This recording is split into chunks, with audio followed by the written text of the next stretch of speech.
What's up, guys, and welcome to another video of DevTalks with your host Travian, where we talk about everything engineering technology-wise. And in this video, we're actually going to be talking about Perplexity trying to buy and giving an offer out to Google Chrome. So without further ado, don't forget to like, comment, subscribe, and share, and let's dive right in. Well, Perplexity making an unsolicited offer for Google Chrome as the AI startup looks to make a breakthrough in web search. The $34.5 billion bid is nearly double Perplexity's own $18 billion valuation.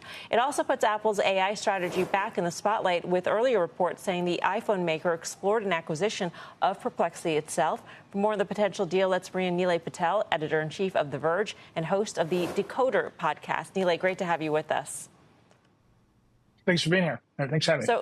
How long of a long shot do you think this is?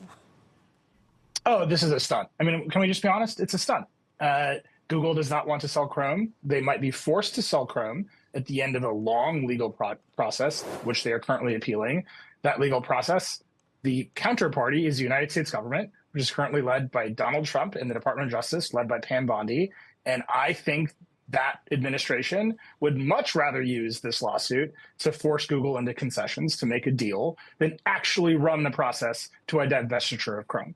I think Perplexity needs attention. They need to drive app installs. They need investor interest.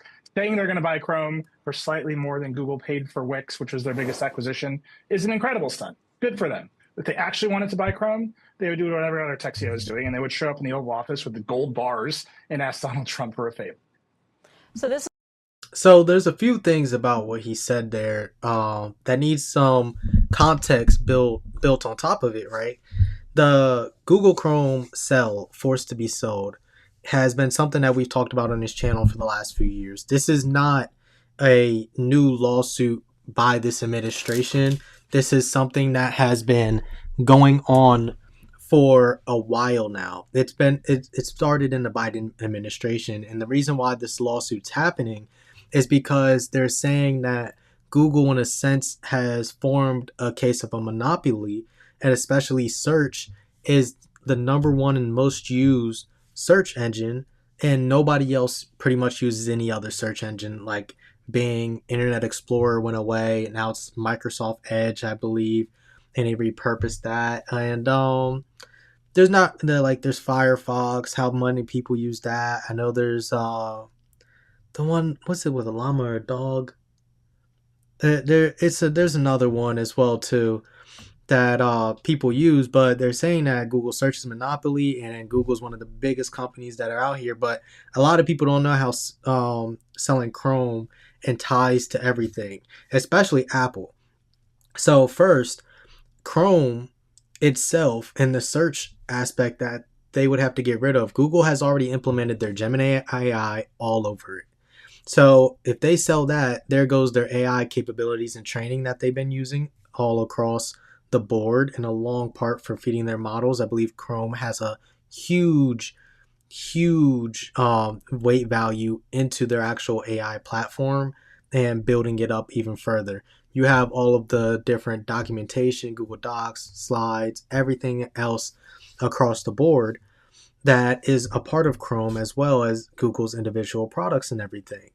There's another aspect as well where, like, you even have Google Meet. You have all these different stuff that's all tied into Chrome, and they tied every single one of their business capabilities into Chrome itself in some way, shape, or form. And due to this whole monopoly standpoint, the government went after them to try to force them to sell that big portion of their company.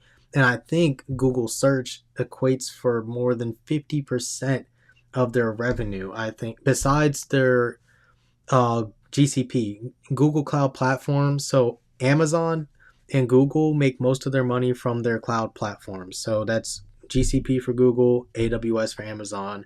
That's where they make a bulk of their money at as an overall company. So if they lose Chrome, they lose a lot of core functions of their company as a whole to begin with. And remember, they talked about Apple. Yes, Apple did put out a bid or something like that for Perplexity because Apple was looking for more different avenues to basically change their search capabilities and things like that, because they kind of dropped the ball on this whole AI progress. And for Safari, they were riding on the coattails of Chrome. Safari is really Google Chrome underneath the hood. Like when you look at the engine, it's Chrome, but when you close all the doors and put the hood down, it's Safari for a car. So there's a lot of different things in that aspect where they're like, oh, now if Perplexity buys Chrome, then will Apple buy them, and then that will kind of like solve their issue in a sense because it's like, hey, you have less work to do overall across the board, especially for the Apple innovating, and they're already going through all these AI struggles to begin with, or is this all just fireworks being shot out of here and just throwing on a show to raise their stock value or raise their valuation? Now, some people may be asking, hey, if Perplexity is worth half of the offer that they're giving to Chrome, how would they be able to purchase this? Well, this goes for the same case as a lot of different other companies and people. For instance, like when Elon bought X and he was forced to buy it because he was playing around and he was forced to buy it, he had to take out loans and sell shares out of Tesla to be able to do so, to pay for it in a sense. What this company Perplexity probably do was take out some type of business loan, buy Google Chrome out of a loan if they really were wanting to do that. Because, and this is just all for they're giving to Chrome. Google's never going to sell it. He's 100% right on that ball. They are never going to willingly sell Chrome to anybody. That's their bread and butter. That's their baby. It's tied into their YouTube capabilities and them paying people off of that and a whole bunch of other stuff that we can get into on other days, on other topics, and further into it if anybody wants to go through and actually see it. But the main thing here is they would most likely take out a loan to go buy Google Chrome. So if Chrome was to be forced to be sold by the government, who would most likely buy it? It might be a search AI company, and Perplexity might be able to do it. Who knows? OpenAI can try to go out and reach for it, but it definitely would be an AI company trying to use those search capabilities. And there's a reason why the search capabilities are so important to these AI companies. The same reason why Gemini and Google uses Gemini on their search capabilities, because it's the largest in the world and it's out there and it's easier to train your models. There's so much more information to go off of and everything else across the board. That is the reason why this is such a big deal, especially why in this world of AI that is a whole big deal, and should bring some more clarification to what they're actually talking about here. I've never heard of the Decoder podcast. I might look into it another day, but we'll see. This is all just a PR stunt? I mean, that's all there is to it. What do they get out of this besides us talking about Perplexity? Does it make actually people go and use it? There's an element of that for sure. Perplexity fashions itself as a competitor to Google search, right? They want to be an answer engine and they need distribution. They need attention. They need people downloading the app. One of the most common stats I hear in the entire app business is that the average number of apps the average person downloads every single day is 0. So you need to drive attention. TikTok, which is a wonderful product that lots of people love, spent billions upon billions of dollars on Meta platforms to drive app installs. So if you want to compete with Google, you need distribution as wide as Google has in order to get the Google search box in front of people, or a search box in front of people. The two most powerful search boxes on the internet are in the Chrome browser and in the Safari browser on mobile, which is why Google pays to be the. And Safari is not Apple's search browser. It is Google's. Do you see what he's basically said right there? The two biggest things is Safari and Google Chrome. Well, guess what? Safari is the same equivalent to Google Chrome. So really, Google Chrome is the largest and biggest search in the world. That's why it's so valuable. Fault there. And why Elon is threatening to sue Apple over the App Store rankings for Grok as opposed to ChatGPT. So the race to become the default search box for all of these AI models is on. Any amount of attention you can drive, any amount of pressure you can put on Google and its legal troubles is good for Perplexity. Neely, the rumors about Apple Perplexity might have made sense a year ago when the thing was, at a $4 or $5 billion valuation, and maybe you paid like 8 or 9 or something like that. But at the end of the day, it's not something that would be integrated into the OS. I think that's something we could probably agree on right now. What sort of acquisition do you think Apple should make if they're trying to play a little catch up, in the AI race? Because again, there's not a company that's been particularly acquisitive. The last one was a bomb that was, I think, Beats for like $3 billion 10 years ago.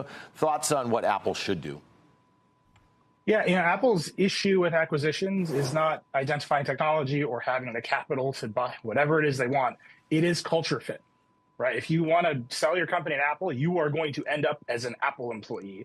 The Beats acquisition is particularly funny because Jimmy Iovine, Dr. Dre, and Trent Reznor ended up as just some more Apple employees, and they were miserable and they left, and that's what happened with Beats. That is a pretty incredible thing to put upon Dr. Dre and Trent Reznor, by the way.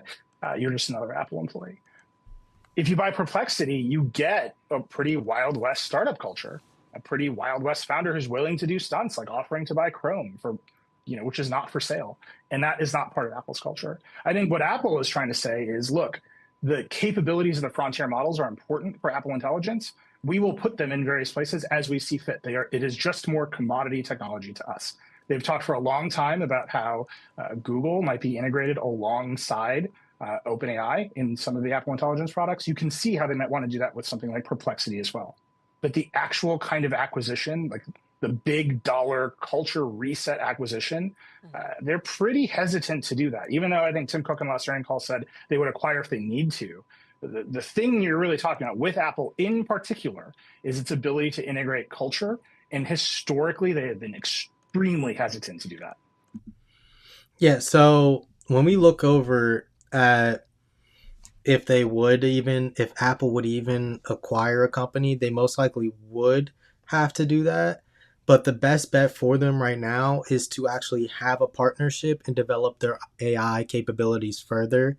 And when I say their AI capabilities, they've talked about moving away from OpenAI and building out their own AI and stuff like that, and they're late to the ball park, and they're really late to the game. They came in at the 7th, 8th inning, honestly. So when they're trying to play catch up, their best thing to probably do is either one, acquire a company, but these companies are that wild, wild west. They are crazy intense. You don't even know where they're going to be, and what happens if all your talent leaves. You just have their what do they call it?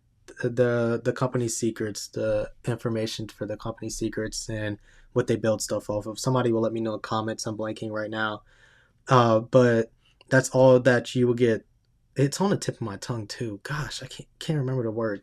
But their best bet right now is literally to find a partner, use their partners long term until they can fully build up their own capabilities of their own AI and slowly shift into their AI products, their own personal AI, and then shift out of the partnerships that they've had if they want to be more independent. That's pretty much what's going on with all this and Perplexity and all the other jazz that's been going on and throwing out these big numbers. So hopefully that helped you guys with a lot more context on what's going on out here in the world when you see big numbers like that and everything else. So without further ado, don't forget to leave a comment. I'm really interested in what you guys have to say. Also, don't forget to subscribe, like, and share. I really appreciate everybody who does. Thank you very much. I appreciate everybody who does. You guys have no idea. Without further ado, also, if you want to send me any recommendations, send me an email at devtalkspod@gmail.com. Without further ado, peace. See you next time.